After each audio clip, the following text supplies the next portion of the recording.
어느 운동가와 독립운동가와 그를 취조하던 일본 형사와의 취조 과정입니다. 독립운동가가 이렇게 말합니다. 나는 밥을 먹어도 독립을 위하여, 잠을 자도 우리나라 독립을 위하여, 내 목숨이 없을 때까지 독립을 위하여 일할 겁니다. 일본 형사가 취조합니다. 너는 조선의 독립이 가능하다고 생각하냐? 너는 일본의 실력을 모르냐? 독립운동가가 말합니다. 난 일본의 실력을 잘 압니다.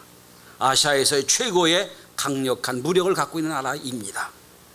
그런데 나는 일본이 무력과 더불어 같은 수준의 도덕을 갖기를 원합니다. 형사가 묻습니다. 무슨 뜻이냐? 나는 진정으로 일본이 멸망하기를 원하지 않습니다. 좋은 나라가 되기를 원합니다. 이웃인 우리나라를 유린해서 2천만을 원수로 두지 말고 우리나라 2천만을 이웃으로 둔다면, 그런 도덕심을 발휘한다면 당신이 원하는, 당신들이 원하는 동남아의 평화와 경영은 이루어질 수 있기 때문이다. 취조하던 일본 형사가 말문이 막힙니다. 안창호 선생, 도산 안창호 선생과 일본 형사 간의 취조 내용입니다. 안창호 선생은 독립인불이기 전에 그는 철저한 신앙인이었습니다. 다른 사람들은 무력으로, 다른 사람들은 어떤 외교를 통하여 독립을 원했지만 안창호 선생은 신앙으로, 국민 교육을 통하여, 국민 수준을 높이는 걸 통하여 그는 독립을 이루려고 애썼던 겁니다. 아마 신앙생활했기에 남다른 영적인 세계관을 가지고 독립운동을 했다고 생각을 합니다. 오셔서 보셨겠습니다. 오늘 우리는 광복 72주년 기념주일을 지키고 있습니다. 오늘 본문은 이스라엘 백성들에게 신명기에 나오는 말씀인데 모세의 설교입니다. 이스라엘 백성을 출애굽시켰습니다. 그리고 광야 40년을 지냈습니다. 그리고 눈앞에 느보산 너머에 가나안 땅, 꿈에도 그리던 가나안 땅이 있는데 하나님은 가나안 땅 가기를 허락하지 않으셨습니다. 느보산에 올라가 가나안 땅을 보고서 그는 거기서 죽습니다. 죽기 전에 이스라엘 백성을 다 모아놓고 지금까지 애굽에서 하나님이 해방시켜 주시고 출애굽한 뒤에 가나안까지의 그 광야 40년간을 보내며 모든 과정을 설교로 설명하는 것이 신명기입니다. 신명기의 구조는 세 개의 설교로 구성이 되어 있습니다. 오늘 세 개의 설교 중에 두 번째 부분입니다. 이제 가나안 땅을 눈앞에 두고 수많은 고생을 하고 가나안 눈앞에 있는 이스라엘 백성들에게 이젠 고생이 끝나고 가나안 땅에만 저 넓은 평야에 이제 복이 되고 은혜가 되고 넉넉하게 살 그때가 올 텐데 그 삶을 기대하고 있는 후배들에게 영적인 지도자 모세가 무슨 말씀에 분부를 하고 있을까요? 저는 오늘 본문을 우리나라의 광복과 독립을 위하여 희생한 우리 민족의 선배들의 목소리를 듣습니다. 안창호 선생의 말을 듣고 김구 선생님의 소리, 서재필 선생의 스승 이야기, 이회영 선생의 이야기, 그리고 감리교 목회자인 진덕기 선생님의 목소리를 본문을 통해 듣습니다. 오늘 국가가 참으로 어려운 시대, 오늘 해방은 우리에게 무슨 의미가 있을까요? 오늘 하나님은 오늘 우리에게 무슨 말씀을 전하며 해방을 맞이하라고 말씀해 주실까요? 첫째로 오늘 모세는 이스라엘 백성들과 우리에게 명령을 합니다. 첫 번째는 과거를 잊지 말라고 말씀합니다. 과거를 잊지 말라. 과거를 잊은 민족은 미래가 없다고 그럽니다. 요즘 젊은이들 사이에 유행하는 단어 중에 국뽕이라는 단어가 있어요. 아시는지요? 뽕이라는 단어는 대마초를 얘기합니다. 국뽕, 국가가 모든 국민들이 뽕 맞은 것처럼 이렇게 좀 정신이 혼미하다는 거예요. 국뽕이라고 말합니다. 최근 영화 중에 군함도가 국뽕 영화입니다. 영화를 보면 국가를 사랑하지 않을 수밖에 없다고 만드는 거예요. 국뽕 영화. 또 몇 년 전에 인기 있던 1,000만 관객을 동원했던 국제시장도 국뽕 영화라고 그래요. 그거 보면 국가가 대단하다, 국가를 사랑해야 되겠다는 생각을 하게 된다는 거예요. 물론 요즘 젊은이들이 참 어렵습니다. 취직도 어렵고 취직해도 다 비정규직이고 좋은 자리는 없고 국가가 우리 위해서 뭘 해줬냐, 이렇게 한탄할 수밖에 없는 시대에 자조적으로는 얘기가 국뽕영화다 하는 거지요. 이해가 됩니다. 충분히 이해가 됩니다. 그런데 국뽕이라고 비난을 받아도 사실은 사실로 알아야 됩니다. 아무리 잊어버리고 싶은 과거도 잊지 말아야 될 게 있습니다. 그건 우리 민족의 과거입니다. 일제 식민지 시절 우리나라가 얼마나 일본의 수탈을 당했는지, 얼마나 억울한 일이 많았는지, 그 삶 속에서 얼마나 우리 조상들이 분노가 많이 있었는지 그건 기억해야 됩니다. 군함도 영화를 보면 처음 부분은 상당히 사실적입니다.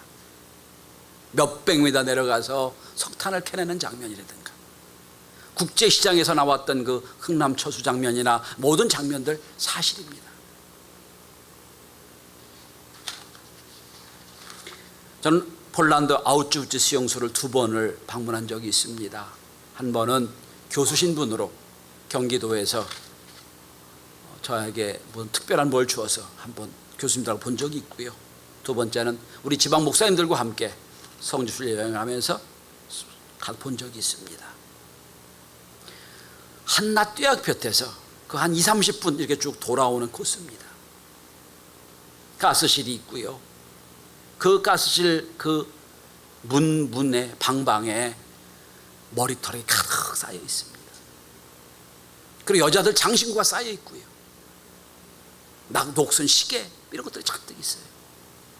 그걸 보며 먹먹하게 보고 나옵니다. 거기서 저는 이 글을 읽었습니다. 죄는 용서한다, 그러나 잊지는 않는다. 우리 예수 믿는 사람은 죄는 용서해야 됩니다. 그러나 과거를 잊지 말아야 됩니다. 이스라엘 백성들이 흉년이 들어서 애굽으로 이주합니다. 70명이 이주를 해요. 야곱의 자손들 이주를 합니다. 그리고 요셉이 거기서 국무총리였기 때문에 상당히 많이 고센 땅이란 나일강 삼각 지역에서 많이 번창을 합니다.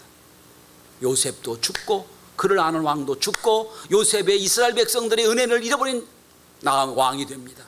그리고 430년 동안 이스라엘 백성들은 노예처럼 삽니다. 심지어 결혼도 마음대로 못하고 출산도 마음대로 못합니다. 아들이면 낳게 하고 딸은 죽이는 수천 년의 비정한 일을 경험합니다. 날마다 노동으로 시달립니다. 수많은 사람이 죽어갑니다. 그때 하나님이 모세를 통하여 이스라엘을 구원하십니다. 그리고 가나안 땅을 향하여 광야 40년을 보내게 하십니다.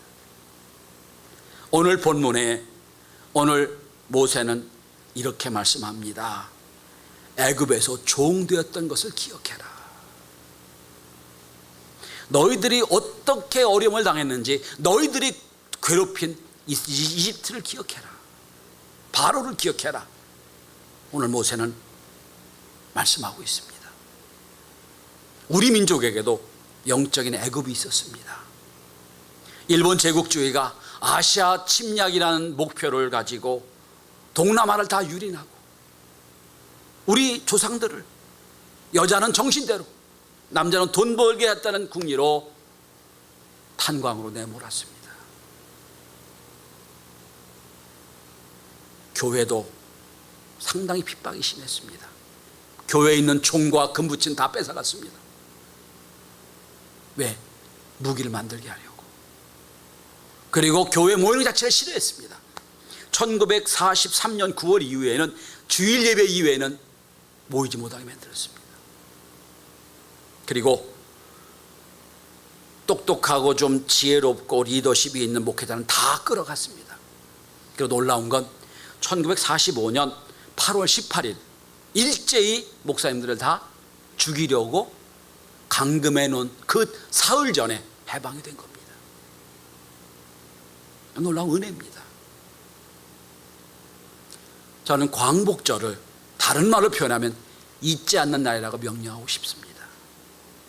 우리가 당했던, 우리가 어려움을 당했던, 괴로움을 당했던 그것 잊지 않는 날입니다.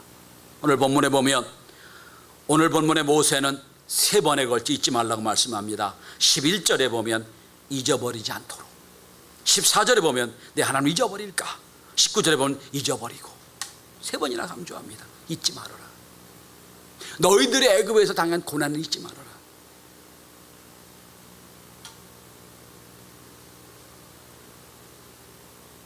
그리고 두 번째로 우리는 잊어버리지 않는 게 중요한 게 아니라 기억해야 됩니다. 뭘 기억해야 됩니까? 하나님이 어떻게 애굽에서 우리를 해방시켰는지, 가나안 땅 40년간의 과정을 통하여 우리를 이끄셨는지를 기억해야 됩니다. 은혜를 기억해야 됩니다. 러시아의 문호이자 노벨상 작가이고 행동하는 양심으로 일컬음을 받았던 솔제니친이 노벨상을 받고 1983년 미국 저명한 상인 템플상을 수상을 합니다. 수상식에서 그는 이런 연설을 합니다. 50년도 되기 전, 50년도 훨씬 뒤에 내가 어릴 때 나는 몇 분의 어른들에게 이런 말을 들은 적이 있습니다. 어떻게 기독교 국가인 러시아가 공산주의 러시아 혁명을 통해 이렇게 무너졌는가? 6천만이 어려움을 당하게 됐는가? 이유가 무엇인가? 그럴 때 우리 어른들 이런 말을 들은 적이 있습니다. 하나님을 잃어버리게 된 거야. 하나님을 잃어버렸기 때문이야. 저는 그 뒤에 50년에 걸쳐서 러시아 혁명사를 연구했습니다. 수백 권의 책을 읽었으며 수백 명의 개인들의 간증을 들었습니다. 그리고 8권의 책을 쓰고 만일 저에게 6천만의 어려움을 당했던 러시아 혁명이 왜 일어났냐고 묻게 되면 저는 이렇게 대답하고 싶습니다. 그건 50년 전에 제가 어릴 때 들었던 어른들의 말과 같습니다. 우리가 하나님을 잃어버렸기 때문이야. 러시아는 기독교 대국이었습니다. 기독교가 자기 역할을 못하고 하나님을 잊어버리고 떠났을 때 공산주의가 들어왔던 겁니다. 오늘 모세는 이스라엘 백성들에게 하나님이 왜 출애굽을 시키고 가나안 땅 가기 전에 40년간 광야 생활을 보냈는지를 두 가지로 설명합니다. 16절을 주목해 보십시오. 가나안 땅으로 인도하신 이유를 이렇게 설명합니다. 16절, 마침내 복을 주시려고. 그리고 18절에 보면 조상들과 하신 언약을 이루게 하시려고 부르셨다고 말씀합니다. 목적이 두 가지. 우리에게 복을 주시려고, 하나님의 아브라함과 이삭과 야곱에 같은 약속을 이루게 하시려고 너희를 애굽에서 구원해 주셨고 가나안을 이끌어 주셨다는 거예요. 그래서 모세는 말합니다. 은혜를 기억해라. 광복절의 또 다른 말은 하나님 은혜를 기억하는 날입니다. 우리 믿음의 선배들이 예배도 잘 못 드리고 일제 수탈로 교회 종도 뺏기고 모든 것을 다 뺏기고 나서 아무것도 없는 그때 우리 조상들은 맨바다 교회에 나와 울었습니다.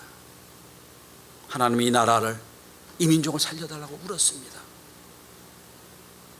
이유도 없이 내 아들, 딸을 다 뺏기고 나서 아무 능력이 없는 무능했던 부모들은 그저 교회 와서 우는 것밖에 할 일이 없었습니다. 하나님 살려달라고, 이 나라 민족을 해방시켜달라고 기도하는 것밖에 없었습니다. 저는 하나님의 그 기도를 들으셔서 우리를 해방시켰다고 믿습니다.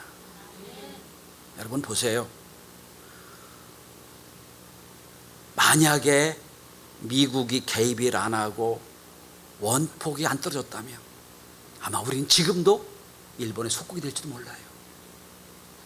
여러분, 우리나라의 그 역사의 거대한 흐름에 아주 가장 중요한 변곡점마다 하나님의 은혜가 있었음을 기억하셔야 돼요.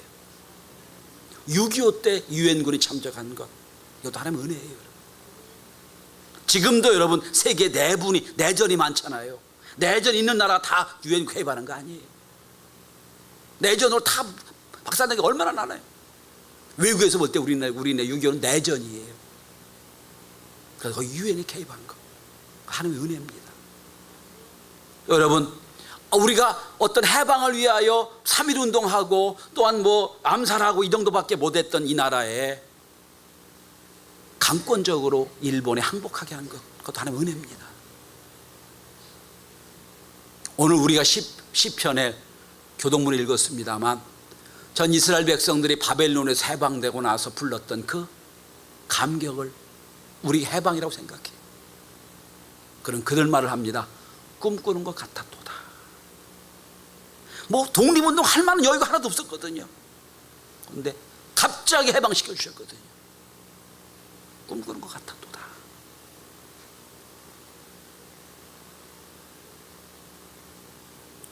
우리도 하나님의 은혜를 기억하는 날이 광복절이 되어야 됩니다. 하나님의 은혜였습니다. 감사합니다 하는 날이 되어야 됩니다. 자, 그러면 절대로 과거에 우리가 당했던 고난을 기억하고 잊지 않고, 두 번째로 하나님의 은혜를 기억하고, 그러면 오늘 우리가 어떻게 살아야 되겠습니까? 광복 72년을 맞이한 우리가 어떻게 살아야 앞으로 우리 후손들에게 부끄럽지 않은 우리 인생이 될까요? 오늘 성경은 모세는 우리에게 두 가지를 말씀해 주고 있습니다. 첫째는 우상을 버리라고 말씀합니다. 우상을 섬기지 말라. 아마 여러분들이 이 말씀을 이렇게 생각할 거예요. 난 목사님 우상 섬긴 지 한 번도 없어요. 무슨 뭐 내가 돼지 대가리 놓고 절한 적도 없고요, 무슨 어디 가서 뭐 큰 바위 놓고 절한 우상 섬기는 하나도 없습니다 라고 말할지 몰라요. 우린 그런 우상은 섬기지 않아요. 그런데 현대인의 우상이 다 있습니다. 첫 번째 우상은 물질이라는 우상이에요. 맘모니즘이에요. 돌이나 나무나 성황당에 절하는 우상이 아니고 우리 마음속에 하나님보다 더 귀히 여기는 돈의 우상이 있어요. 네덜란드 세계적인 사상가이며 경제학자인 밥 하우스 바르트라는 분이 있어요. 이분이 쓴 책 중에 현대 우상 이데올로기라는 책이 있습니다. 이 책에서 현대의 우상은 두 가지라는 거예요. 돈과 이데올로기다. 이데올로기 중에 하나가 뭔지 아세요? 오늘 현대의 이데올로기 중에 하나, 건강의 우상이에요. 돈과 건강, 이게 21세기를 지배하는 우상 중에 하나입니다. 다 우상 섬기고 있잖아요. 두 번째로 오늘 우리에게 권면해 주는 건 말씀을 따라 살라고 말씀해 주고 있습니다. 돈으로 살 수 없는 큰 은혜를 받은 우리들, 이제는 말씀을 따라 우리 민족의 부끄럽지 않은 삶을 사는 것이 신앙인이 되어야 됩니다.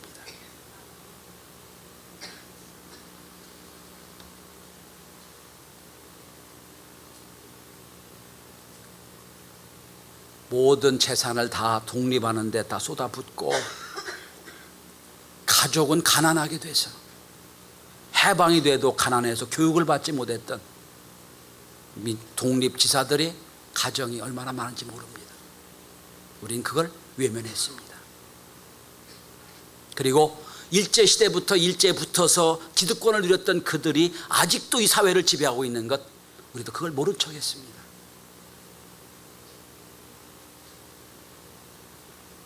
그런데 그 독립운동했던 사람들은 우리 보고 알아달라고 한마디도 안 합니다.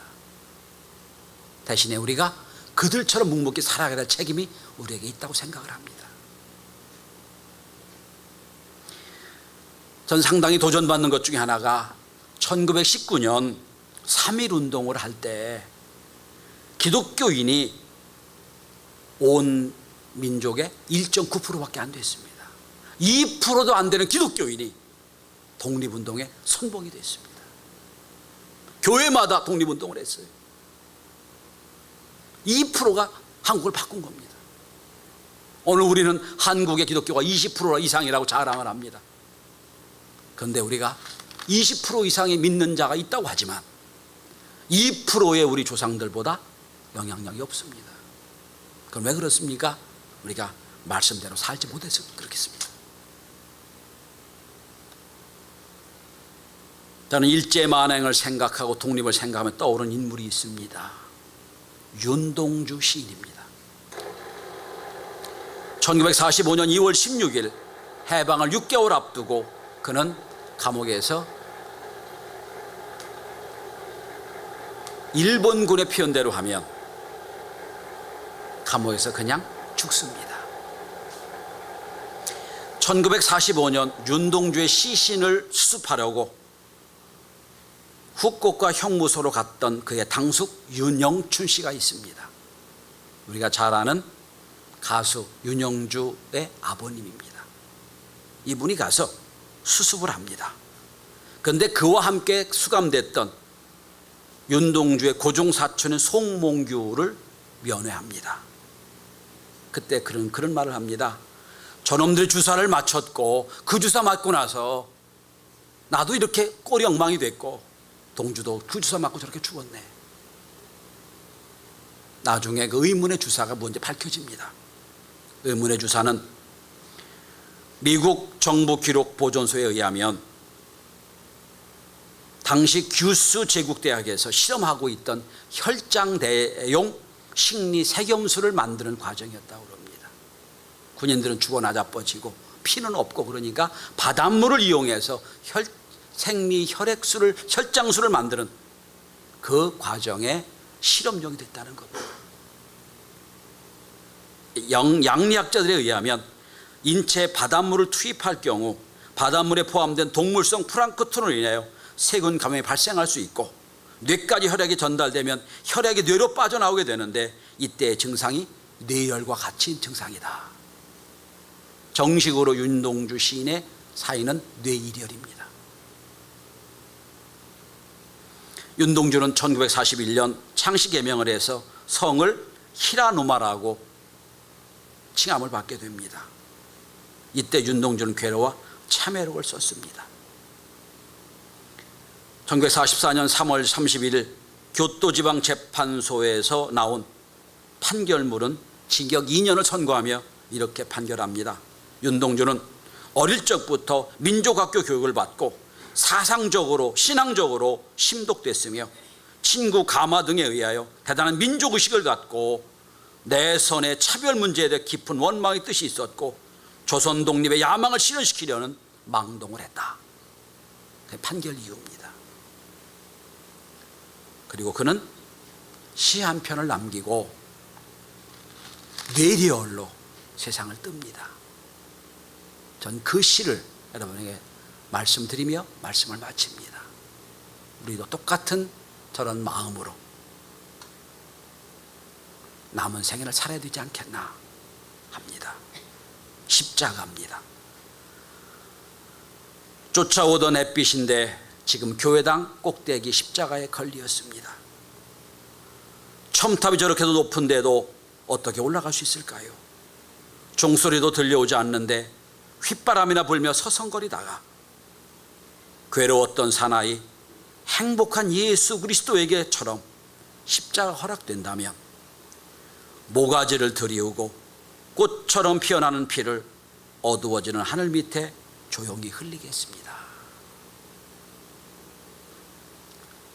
이 나라와 민족을 위하여 우리가 제다 십자가 무엇인지, 이 시대에 기독교가 영향력이 없어진 이 시대에 우리가 어떻게 믿음의 선배들처럼 국가 민족을 위해 일할 수 있는지 고민하며 깨닫는 귀한 시간이 될 수 있기를 바랍니다.